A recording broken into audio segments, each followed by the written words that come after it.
दोस्तों नमस्कार। दोस्तों मैं बिमल शाही आप सभी लोगों का अपने चैनल में स्वागत करता हूं और उम्मीद करता हूं कि आप लोग सभी लोग स्वस्थ होंगे एवं मस्त होंगे। सभी राष्ट्रवादियों और सनातनियों से ये निवेदन रहेगा कि आप लोग मेरे चैनल को सब्सक्राइब कर लीजिए एवं वीडियो को लाइक और शेयर भी कीजिए। दोस्तों आज हम लोग बात करेंगे दिल्ली विधानसभा चुनाव और चुनाव आयोग और अरविंद केजरीवाल के बीच जो द्वंद्व चल रहा है इसके ऊपर बात करेंगे। जी हाँ दोस्तों, जैसा कि आप लोग सभी को पता होगा और मैंने अपने पुराने वीडियो में भी इस चीज़ का जिक्र किया है कि किस तरह केजरीवाल जो है, एक होता है ना कि आदमी जैसे जैसे उम्र उसकी बढ़ती है उसमें थोड़ी सी स्थिरता आती है, थोड़ी सी उसमें बुद्धिमानी आती है, थोड़ा सा वो गंभीर स्वभाव का होता है, थोड़ा सा वो समझदारी से बात करता है। लेकिन केजरीवाल बिल्कुल इसके उलट ही है। केजरीवाल बदतमीज आज से 15-20 साल पहले भी था, बदतमीज आज से 10 साल पहले भी था, बदतमीज आज भी है, बदतमीज कल भी रहेगा। केजरीवाल हिट एंड रन की पॉलिसी में कल भी विश्वास करता था, आज भी विश्वास कर रहा है और कल भी करेगा, आगे भी करता रहेगा। वो एक कहावत आप लोगों ने शायद सुनी होगी कि बंदर कितना भी बूढ़ा हो जाए वो गुलाटी मारना नहीं भूलता है। एग्जैक्टली सेम यही चीज़ अरविंद केजरीवाल के साथ अप्लाई हो रहा है। अरविंद केजरीवाल की उम्र जैसे जैसे बढ़ती जा रही, बुढ़ा होते जा रहा है, लेकिन उसमें समझदारी नाम की एक चीज़ नहीं है। वो और ज़्यादा से ज़्यादा झूठ बोल रहा है, सिर्फ और सिर्फ किस लिए? सत्ता पाने के लिए। तो इसी सत्ता पाने की हनक में केजरीवाल ने एक बहुत बड़ा, आपसे कह सकते हैं कि अफवाह फैला दिया।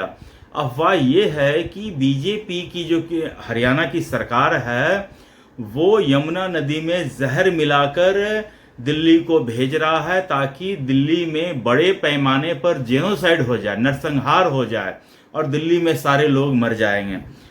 तो इस अफवाह के बाद, ये र्यूमर फैलाने के बाद बीजेपी ने चुनाव आयोग से शिकायत करी और चुनाव आयोग ने इस चीज़ को, जो वैसे तो राजनीतिक दलों में आरोप प्रत्यारोप चलते रहता है, लेकिन दिस टाइम में जो है ना, Kejriwal crossed all the boundaries. उसने मतलब कि बदतमीजी की कोई सीमा नहीं छोड़ी। तो चुनाव आयोग इस मामले में सख्त रवैया अपना रहा है। चुनाव आयोग ने केजरीवाल को शो कॉज नोटिस जारी किया है और उससे ये स्पष्टीकरण करने को कहा गया है कि आपने जो ये बात कहा है उसके पीछे का कारण क्या है। आपने ये जो अफवाह फैलाया है कि हरियाणा की सरकार जो है, भाजपा सरकार, वो जहर मिलाकर फैला रही है जिससे जेनोसाइड हो सकता है, इसके पीछे आपका क्या है, रीज़न है, लॉजिक दीजिए। तो केजरीवाल ने कल शाम 5 बजे तक का टाइम था, तो कल शाम 5 बजे तक केजरीवाल ने अपने 14-15 पन्नों का रिपोर्ट तैयार किया था, उसमें भेजा था। केजरीवाल इतना बेसर हो कि 14-15 पन्ना झूठ लिख सकता है वो। एनीवेज, तो जब उस केजरीवाल ने अपना जवाब दाखिल किया तो जो चुनाव आयोग के जो चेयरमैन हैं राजीव जी, उनके जवाब से संतुष्ट नहीं थे।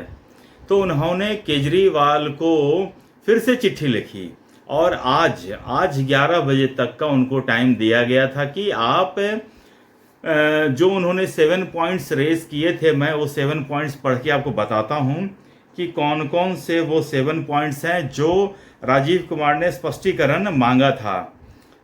तो पहला जो जवाब राजीव कुमार चाह रहे हैं वो कि हरियाणा सरकार ने कौन सा जहर मिलाया। जो केजरीवाल कह रहे हैं ना कि हरियाणा की सरकार ने जहर मिलाकर भेजा है, तो चुनाव आयोग पूछ रहा है केजरीवाल से कि हरियाणा सरकार ने कौन सा जहर मिलाया, आप ये बताइए।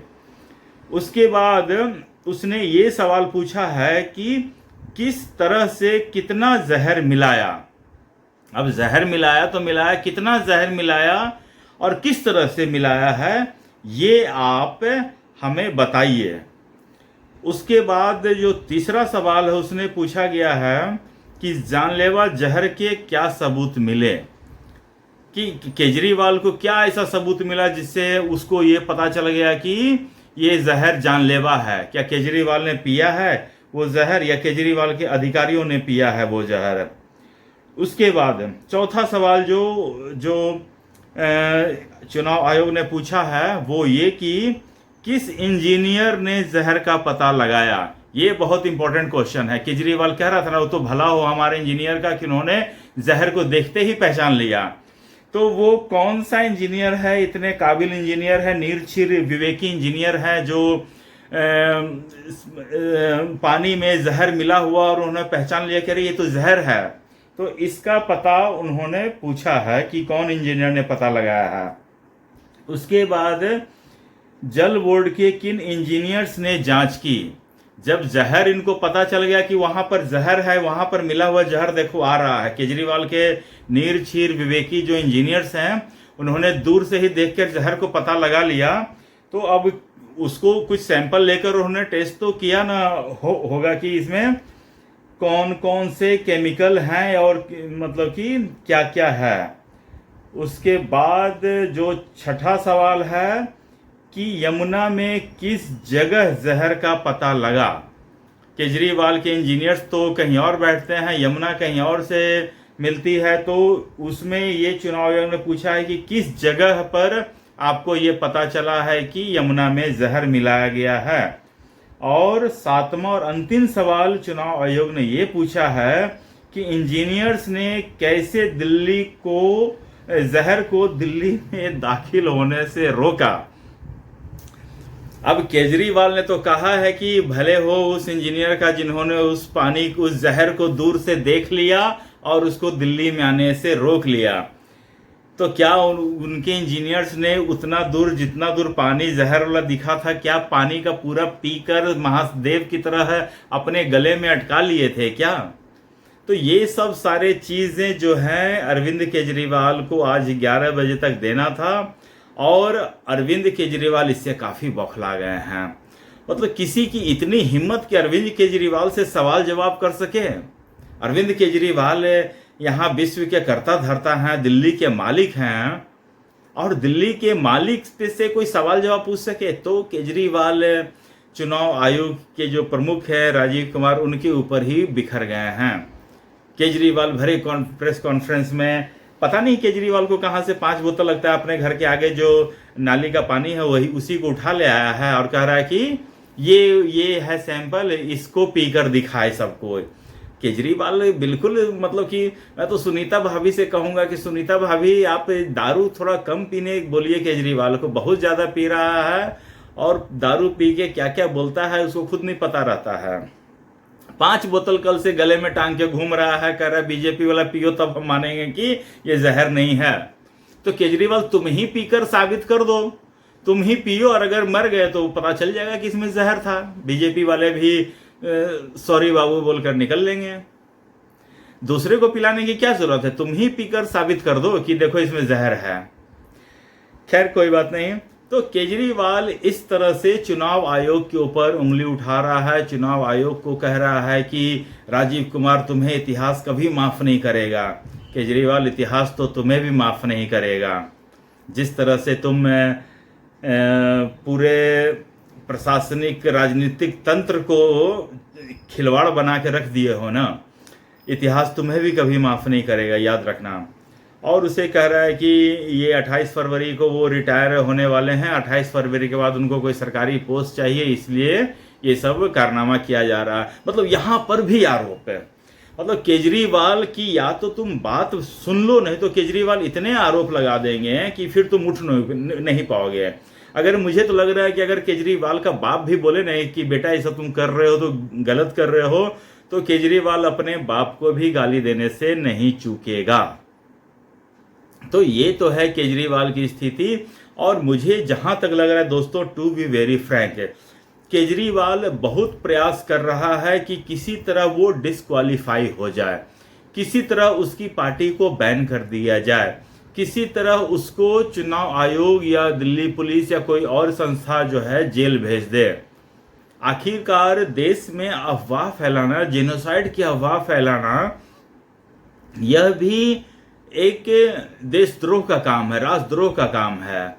और ये केजरीवाल कर रहा और सारी दुनिया तमाशा देख रही है। सुप्रीम कोर्ट की सारी सुप्रीमेसी है वो पता नहीं कहाँ चली गई है। सब कंबल ओढ़ के मतलब कि चुपचाप तमाशा देख रहे हैं। उनके पास जब कोई शिकायत लेके जाएगा तब वो संज्ञान लेंगे। अदरवाइज सुप्रीम कोर्ट के जो न्यायाधीश हैं सब कान में तेल डालकर सोए हुए हैं। मुझे तो लगता है कि सुप्रीम कोर्ट को स्वतः संज्ञान लेना चाहिए और केजरीवाल को कठोरतम से कठोरतम दंड देना चाहिए इस उसकी जो क्या है ना ढीठता के लिए। केजरीवाल बहुत ढीठ हो गया है और केजरीवाल के लिए जितने भी कठोर शब्दों का प्रयोग कीजिए मुझे तो कम ही लगता है दोस्तों। जिस तरह से वो व्यवहार कर रहा है, जिस तरह से हारने के बाद वो जो व्यवहार कर रहा है वो ज़्यादा मुझे आश्चर्य, मतलब कि वो पर्सन जो है वो कहता है ना कि हम, अरे राजनीति में हार जीत को स्पोर्ट्समैन स्पिरिट से लेना चाहिए। जबकि केजरीवाल अभी हारा भी नहीं है और वो इतना तांडव कर रहा है, मुझे लगता है कि हारते ही वो जहर खा लेगा। जो 4 बोतल वो लेकर घूम रहा है ना, वो चारों का चारों बोतल केजरीवाल पी के आत्महत्या कर लेगा, मुझे तो ऐसा लग रहा है। बाकी अब 5 तारीख को देखिए वोटिंग है, 5 तारीख के बाद अभी तो केजरीवाल जहर का फैला है, अभी तो केजरीवाल का मेन अभी अटैक बाकी है। ये तो कुछ भी नहीं है, केजरीवाल अभी और तांडव करेगा। केजरीवाल कह रहा है ना कि मुझे जेल भेज दो, इतना दिल जेल भेजा तो क्या हुआ, अब ये जो बोला उसके लिए फांसी पे लटका दोगे क्या? मतलब Kejriwal is not scared of anything. Kejriwal ऐसा हो गया है कि मतलब कि वो कहते हैं मदमस्त हाथी वैसा हो गया है कि वो उसको ना दुनिया की परवाह है, ना किसी संवैधानिक संस्था की परवाह है, ना किसी और चीज की परवाह है। उसे सिर्फ परवाह है कि वो किस तरह चुनाव जीते हैं। सोचिए कल तक जिस अखिलेश यादव मुलायम सिंह यादव को वो गाली देता था, आज उसी मुलायम सिंह के बेटे अखिलेश यादव को अपने चुनाव प्रचार में घुमा रहा है और उसको लगता है कि अखिलेश यादव का दिल्ली में इतना प्रभाव है कि वो उसके चुनाव लड़ने से जीत जाएगा।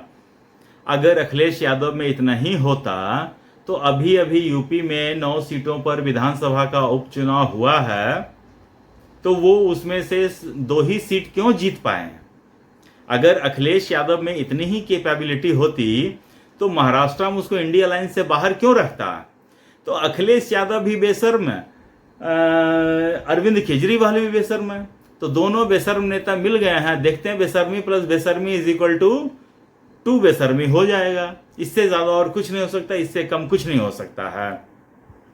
तो दोस्तों देखते हैं कि चुनाव आयोग इसके ऊपर क्या एक्शन लेता है, ये महत्वपूर्ण है।